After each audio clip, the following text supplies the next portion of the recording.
يا صباح الفل على احلى متابعين واحلى اخوات في الدنيا، عاملين ايه؟ يا رب تكونوا بخير.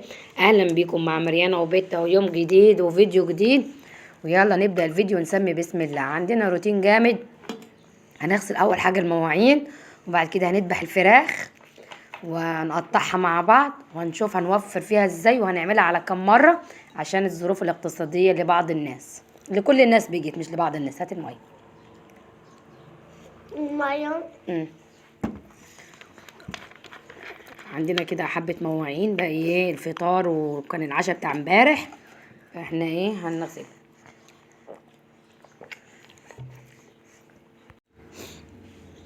نكمل المواعين وبعد كده نشوفوا الفراخ الحلوة اللي احنا ربناها في البيت مع بعض، وكانت في منتهى الجمال. دلوقتي يا بنات او يا ستات كلها دلوقتي بدأت تلجأ ان هي تربي الفراخ في البيت. ده مش عيب، عشان دي حاجة مضمونة مش متهرمنة، وفي نفس الوقت موفرة جدا جدا جدا عن الاسعار بتاعت بره. تعال نحسبها مع بعض. هنجيب الفرخة الكتكوت هيعمل له حوالي 20 جنيه، ده في الغلا طبعا. هو في الصيف بيرخص وبيبقى بحوالي 15 جنيه او 10 جنيه، لكن في الشتاء بيرفع عشان الفجاسات بتستخدم كهرباء كتير. ف ايه، قولي بسرعة. شاطرة. طيب ماشي، شكرا. فالفجاسات بتسحب كهرباء كتير، فبيبقى السعر عالي شوية في الشتاء، وبيبقى التفجيس بيبقى صعب جدا في الشتاء. وفي بعض البيض ما بيبقاش متخصب كويس، فبيطلع بيض ممحح، ما يبقاش فيه كتكوت او فيه جنين من جوه. فطبيعي ان هو في الشتاء الكتكوت بيرفع، فايه في الصيف بيرخص. يعني عايزه تربي في الصيف ربي، عايزه تربي في الشتاء ربي. فانا بربي الدوره بدورتها. يعني ايه؟ يعني بجيب الدوره على كده مثلا منتج ال 40 يوم او الشهرين يخلصوا واجيب غيرهم وهكذا. إيه، صيف شتاء انا شغاله على طول، مش ببطل يعني ان انا ما اجيبهوش، بجيبه على طول صيف شتاء. ففي الصيف هيرخص. فخلينا دلوقتي في الشتاء ان هو غالي، فهتجيبي الكتكوت ب20 جنيه، وهتجيبي 4 كيلو علف عاملين حوالي 95 جنيه، يعني 120 جنيه. هترمي معاكي فرخة حوالي 3 كيلو او 2 كيلو ونص. لو انت هتزودي العلف هترمي معاكي لحم كتير، وهتزود العمر هيرمي معاكي لحم كتير. بس نصيحة ليكي، ما تسيبيش الفراخ البيضة ازيد من 45 يوم، لان هتبدأ تشيخ وهتبدأ اللحمة تبقى ناشفة شوية.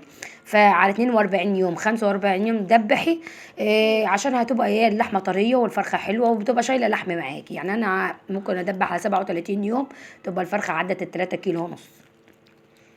فانتي براحتك، بس هو العمر الافتراضي للفراخ البيضة 45 يوم. من بعد كده تزيد معاكي، بس هتبقى اللحمه بتاعتها مش حلوه، وما يبقاش عليها طلب كتير، لان الفرخه ممكن تعدي ال5 كيلو. ده طبعا مع ايه؟ مع التحضير الكويس، عشان الكتكوت ما يموتش منك. فطبعا هي هيوفر معاكي جدا ويبقى موفر. فكلها هي تبدأ تجيب، وكلها مش عيب ان هي تربي في البيت وتوفر. الظروف بقت زي الزفت مع الناس كلها. الغلا ده على اللي معاه واللي ما معاهوش. يعني الغلبان واللي ما غلبانش مضرور، يعني ما فيش حد ما مضرورش في الاسعار دي. فانت عايزه عندك مكان وعايزه تربي، حتى ان شاء الله بلكونه، ان شاء الله كده حته مربع متر في متر كده في الشقه فاضي ممكن تربيه. والفراخ البيضاء يا بنات نظيفه جدا، مش بتعمل صوت، مش بتعمل ريحه، مش بتعمل اي حاجه. والله والله انا ربيتها، حضنتهم كانوا في اوضه كده في جنب، ما كانوش بيعملوا اي ريحه. وبعد ما بيكبر بيطلعوه فوق على طول، بطلعه فوق على طول. هولندا صفراء، طبيعي هولندا صفراء. اللندة الصفراء دي يا بنات هي اللي بتخليكي تشيل معاكي لحم كتير، يعني مش اللي هي ايه. اللندة البيضة بتنشر الفيروس وممكن تقتل معاكي الفراخ. ماشي، بتقتل معاكي الفراخ، لكن اللندة الصفراء بتقتل الميكروب وبتعلي معاكي الوزن. خلصنا المواعين، خلاص شبه خلصنا. حطوا لايك، حطوا لايك وشير وسبسكرايب للفيديو. ما تنسوش تشتركوا في القناه وتضغطوا الزر الاحمر لتفعيل الجرس على الكل. ويا مرحب بيكم في بيت مريانة وبيت توا. وزودتوا عيلتي وشايفين النظافه. طبعا ايه، ما تيجي تذبحي وتعملي حاجات حلوه. انا مش بذبح هنا، انا بذبح وبحط في عجانه كده واقعد على جنب انضف فوق، وبعد كده انزل بيها نظيف. ادي المواعين كانت زي الفل، والفرخه كنت يعني ذبحتها ونجعتها، وخليتها زي الفل ما فيهاش اي حاجه. نجيب الصينيه ونطلع الفرخه اهي. تلمع، المواعين بتلمع. المواعين بتلمع. شطورة. كمان نبدأ نقطعها. طيب ماشي، نبدأ نقطعها ونشوف هنعمل فيها ازاي. الفرخة دي كانت حوالي 4 كيلو إلا، كانت كبيرة، وكان الصدر بتاعها محمل، يعني كانت داخلة 3 كيلو ونص وشوية. فأنا أبدأ أقطع النص التحتاني على 3. قولي. النهارده ماما تعمل لنا فطير. عايزة النهاردة فطير؟ النهاردة عايزين فطير، امبارح كان فراخ والنهاردة فطير. ماشي. يعني عارفين لما تقطعيها الجناح كده، تاخدي حتة كده من الصدر وتعمليها مناب لطفل أو لعيل صغير، مش هيقول لك لأ. أنا طبعا الفرخة دي عملت منها كذا وصفة بالأمانة، يعني فرخة كبيرة عملت منها كذا وصفة. يعني كل الحاجات اللي أنا عمالة أقطعها دي عملت منها صينية بطاطس تشوفوها معايا دلوقتي.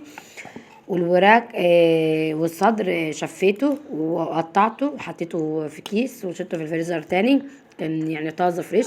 قلت يا اما هعمل منه بانيه يا اما هعمل منه بشاميل. هتشوفوني برضو واحنا هنعمل منه بشاميل بس في فيديو تاني.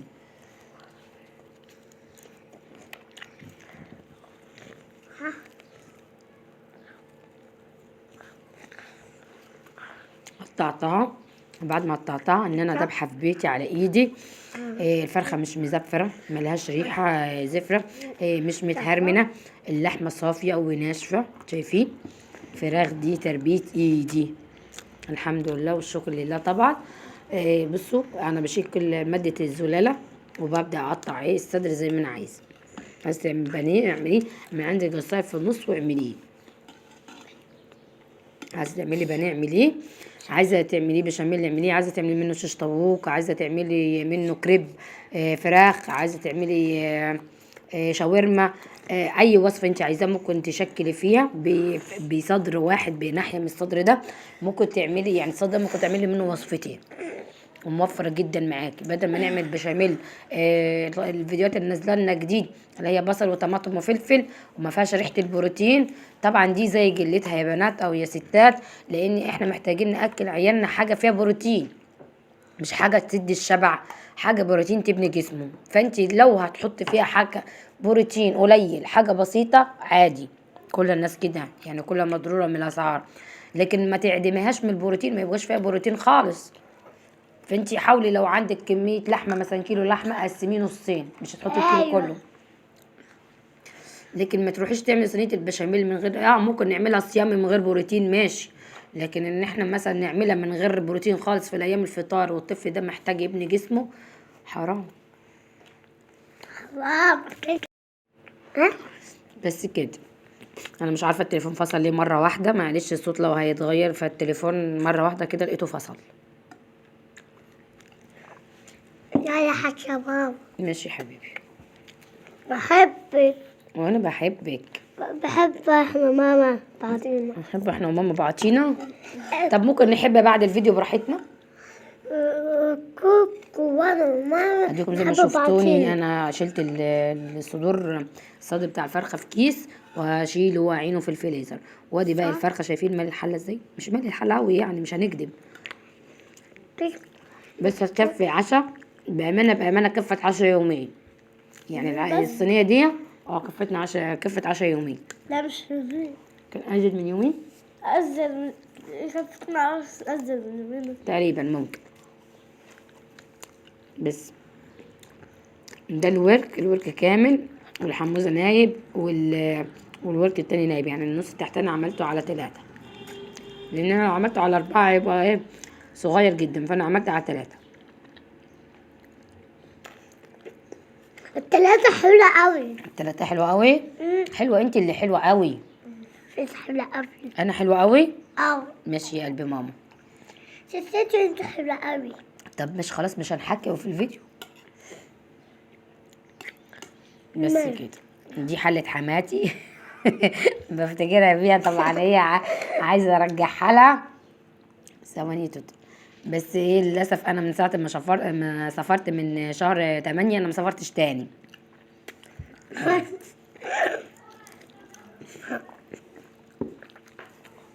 بس كده.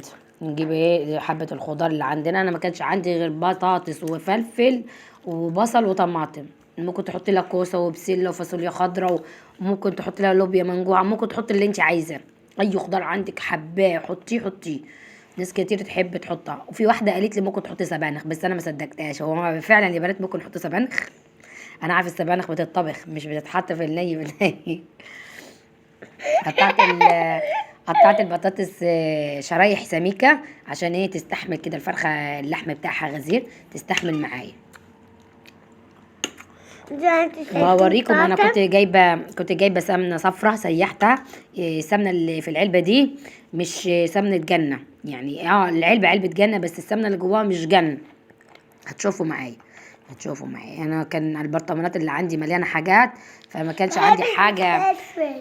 مش ما كانش عندي حاجه احط فيها، فانا لقيت العلبه دي كويسه ونظيفه، وكانت لسه مفضيه كنت عامله بيها مخبوزات فحطيت فيها. ثواني.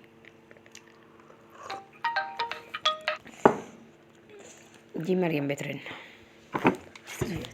لا انا مش هفصل الفيديو، سيبيها بس كده. وارص الفراخ واحط في الفلفل اسود واحط ملح وزعتر ومرقه وسمنه، والطماطم دي انا ضربها، حاطه في الطماطم عاملاها في الهاند بلندر، حاطه في الطماطم ملعقه بابريكا عشان تديني اللون، تعزز لون الطماطم. مع ان الهاند بلندر يا بنات مش بغير لون الطماطم الصراحه، طعمها جامد. بصوا السمنه اهي، يعني انا مش طبيعي ان انا عم اشتري علبه السمنه اللي هي مليانه للاخر كده. بصوا انا الزبده دي صفرة جبتها وسيحتها وخليتها زي الفل، وعينتها في الصفيحه دي. يعني حطيتها في التلاجة لغايه ما تتجمد بس كده.